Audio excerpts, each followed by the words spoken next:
128. A wire is went into 3 segments, each of radius r. Each segment is a quadrant of a circle.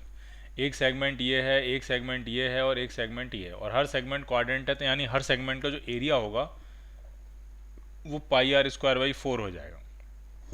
ठीक, तो आपको इसका magnetic moment बताना, तो आपको तीनों सेगमेंट का अलग अलग निकालना पड़ेगा। ये कुछ इस तरह की सिचुएशन है, जैसे कि मान लिया ये 3 एक्सिस हैं आपकी एक्स वाई जेड, और 3 तरह के क्वार्टर सर्कल हैं इसमें।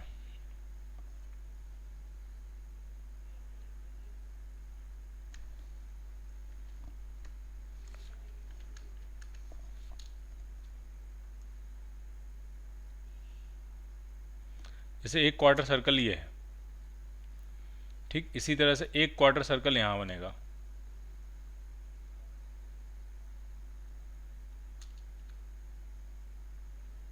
इस तरह से, और कुछ इसी तरह से एक क्वार्टर सर्कल यहाँ होगा, इस तरह। थोड़ा ढंग से नहीं बना पाए, लेकिन हर किसी का जो एरिया होगा वो पाई आर स्क्वायर बाई 4 होगा, और हर किसी का मैग्नेटिक मोमेंट का मैग्नीट्यूड इंटू आई हो जाएगा। ठीक, और डायरेक्शन कहाँ होगी, तो अगर इसमें करंट ऐसे फ्लो हो रही है तो इसकी डायरेक्शन यहाँ से आउटवर्ड हो जाएगी, तो इसकी डायरेक्शन आ जाएगी जेड एक्सिस के अलोंग, तो ये आ जाएगा आपका के कैप। इसी तरह से इसमें करंट अगर ऐसे फ्लो होगी तो इसकी डायरेक्शन आ जाएगी एक्स एक्सिस के अलोंग, तो इतना ही बनेगा दूसरा magnetic moment pi r square by 4 into I, but ये आ जाएगा आई कैप। और इसमें करंट ऐसे फ्लो होगी तो इसकी जो डायरेक्शन आ जाएगी वो वाई एक्सिस के अलोंग आ जाएगी, वाई डायरेक्शन में हो जाएगी, सरफेस के परपेंडिकुलर होता है उसी हिसाब से बनेगा। तो उसका जो मैग्नेटिक मोमेंट आ जाएगा इतना ही होगा, pi r square by 4 into I, but वो आ जाएगा जे कैप। तो जो नेट मैग्नेटिक मोमेंट बनेगा इस पूरे सिस्टम का, तो उसमें हम पाई आर स्क्वायर बाई 4, या साइड अगर रेडियस आर है तो पाई आर स्क्वायर बाई 4 जो है वो हम कॉमन ले सकते हैं, इंटू आई कॉमन ले सकते हैं, और अंदर जो आ जाएगा वो आ जाएगा आई कैप प्लस जे कैप प्लस के कैप। तो ये जो आंसर बनेगा वो आपका आंसर बन जाएगा बी पार्ट। अब इन्होंने गलती से यहाँ पे ए लिख दिया है, जबकि रेडियस उन्होंने ऊपर कितनी दी है, आर, तो आर रेडियस दी है, तो नेट जो एरिया है उसमें पाई आर स्क्वायर ही आना चाहिए। ठीक है, तो वो थोड़ा सा करेक्शन है, वो कर लिया जाएगा।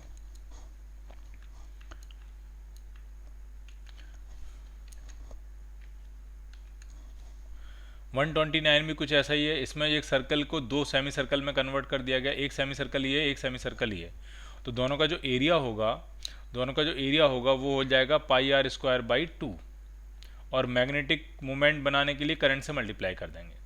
जो ये वाला लूप है इसकी डायरेक्शन बनेगी एक्स डायरेक्शन में, तो ये हो जाएगा आपका आई कैप, और जो ये वाला लूप है इसकी डायरेक्शन बनेगी वाई डायरेक्शन में, तो ये इतना ही अमाउंट होगा, बट वो हो जाएगा J cap, pi r square by 2 into I times J cap. तो जो नेट मैग्नेटिक मोमेंट आ जाएगा वो आ जाएगा आपका पाई आर स्क्वायर बाई 2 इंटू आई, और आई कैप प्लस जे कैप, और इसका मैग्नीट्यूड निकालेंगे तो वो √2 बन जाएगा, ये नेट मैग्नेटिक मोमेंट आ जाएगा।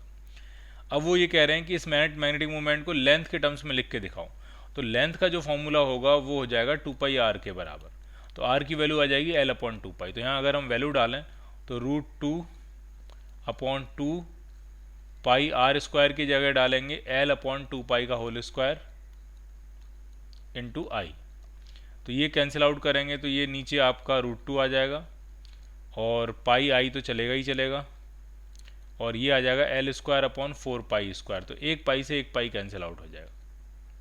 तो जो आपका फाइनल आंसर आया वो आ गया L स्क्वायर टाइम्स आई, और नीचे आ रहा है 4√2 times pi, so your answer is B part. जैसे पहले क्वेश्चन था वैसे ये क्वेश्चन भी।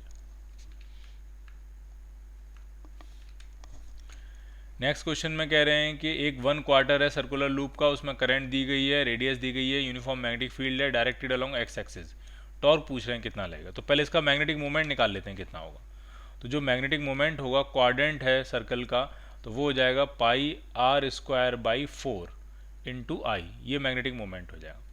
अब मैग्नेटिक मोमेंट और मैग्नेटिक फील्ड में एंगल कितना होगा, तो मैग्नेटिक फील्ड जो है वो एक्स डायरेक्शन में, ये मैग्नेटिक फील्ड है एक्स डायरेक्शन में, ठीक। और जो प्लेन लूप है, जो लूप का प्लेन है, लूप इस प्लेन में है, वो कितना एंगल बना रहा है मैग्नेटिक फील्ड से, तो लूप का प्लेन 30 डिग्री एंगल बना रहा है। तो लूप के प्लेन के परपेंडिकुलर अगर हम कोई लाइन खींचेंगे तो वो मैग्नेटिक फील्ड के साथ 60 डिग्री एंगल बनाएगी, ये है इंपॉर्टेंट बात। मैं फिर से रिपीट कर रहा हूँ, लूप का जो प्लेन है वो मैग्नेटिक फील्ड के साथ 30 डिग्री एंगल बना रहा है, तो लूप के प्लेन के परपेंडिकुलर जो लाइन होगी वो मैग्नेटिक फील्ड से 60 डिग्री एंगल बनाएगा। क्लियर? तो हमें जो एंगल चाहिए मैग्नेटिक मोमेंट और मैग्नेटिक फील्ड के बीच का, तो वो आएगा आपका 60 डिग्री। तो बस खत्म, टॉर्क निकालना, टॉर्क निकाल देते हैं। तो टॉर्क हो जाएगा एम बी साइन थीटा, और यहाँ पे साइन जो आएगा वो कितना आ जाएगा, 60 डिग्री आ जाएगा। तो सारी वैल्यू आपको डालनी है, मैग्नेटिक मोमेंट डालना है, मैग्नेटिक फील्ड डालना है, साइन 30 डालना है, और आपको एक आंसर मिल जाएगा। ठीक है, रेडियस आपको पता है, करंट आपको पता है, मैग्नेटिक फील्ड भी आपको पता है, और उसको ऐसा यूनिट में कन्वर्ट करना है। मैग्नेटिक फील्ड दिया 300 गॉस, तो टेस्ला बनाने के लिए 10⁻⁻⁴ से मल्टीप्लाई करेंगे तो ये टेस्ला हो जाएगा।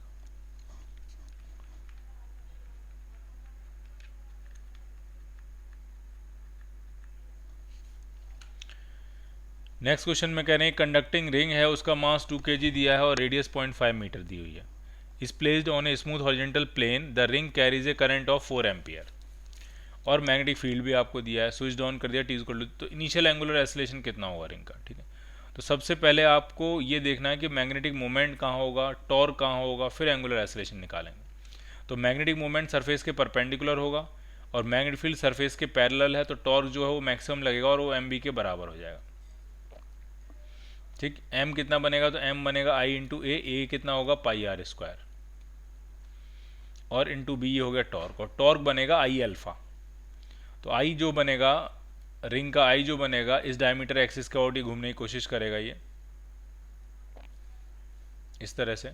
तो जो I बनेगा वो आपका बनेगा मास mr²/4, नहीं सॉरी रिंग है, तो रिंग का डायमीटर एक्सिस का ओर होता है mr²/2 इंटू अल्फा, ये बनेगा। तो आर स्क्वायर से आर स्क्वायर कैंसिल आउट हो जाएगा, तो अल्फा जो आ गया वो आपका आ गया 2I पाई बी, ये I करंट है, ये मोमेंट ऑफ इनर्शिया नहीं, ये I करंट है, अपॉन मास।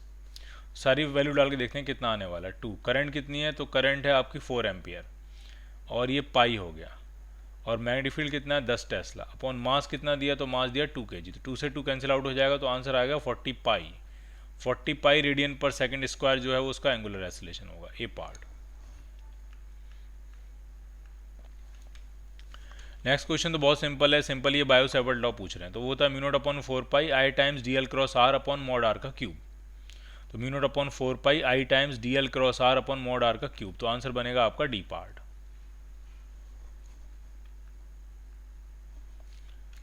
नेक्स्ट क्वेश्चन में कह रहे हैं for the magnetic field to be maximum due to small element of current carrying conductor at a point, the angle between element and the line joining the element at to a given point, तो angle 90 degree होना चाहिए। क्योंकि जब आप cross product कर रहे हो, जैसे ऊपर वाला आंसर देखो, आप डी एल क्रॉस आर कर रहे हो, तो डी एल क्रॉस आर की मैक्सिमम वैल्यू तब होगी ना जब एंगल 90 डिग्री होगा, क्योंकि क्रॉस प्रोडक्ट में तो साइन थीटा आता है, और साइन थीटा की मैक्सिमम वैल्यू साइन 90 पे होती है, तो आंसर बनेगा 90 डिग्री।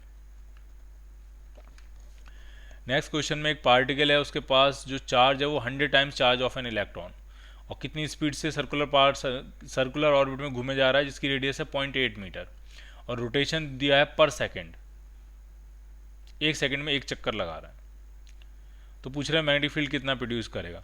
तो कोई भी चार्ज अगर घूम रहा है, मान लिया ओमेगा से घूम रहा है, या टाइम पीरियड इसका टी है, क्यू चार्ज है, आर की रेडियस में घूम रहा है, तो जो करंट बनेगी वो Q/T बन जाएगी, और 1 सेकंड में 1 चक्कर लगा रहा है, तो टाइम पीरियड 1 सेकंड हो गया, और जो चार्ज है वो 100 E के बराबर हो जाएगा, चार्ज टाइम पीरियड 1 सेकंड, ये करंट हो गया। और मैग्नेटिक फील्ड पूछ रहे हैं सेंटर पे कितना होगा, तो वो सिंपल होता है म्यू नॉट I/2R। ठीक है, तो म्यू नॉट रखेंगे, I की वैल्यू रखेंगे 100E अपॉन 2R, R जो दी है वो कितनी दी है 0.8 मीटर, E की वैल्यू अगर हम यहाँ डालें, E की वैल्यू तो हो जाएगी 1.6 इंटू 10⁻⁻19 कूलम।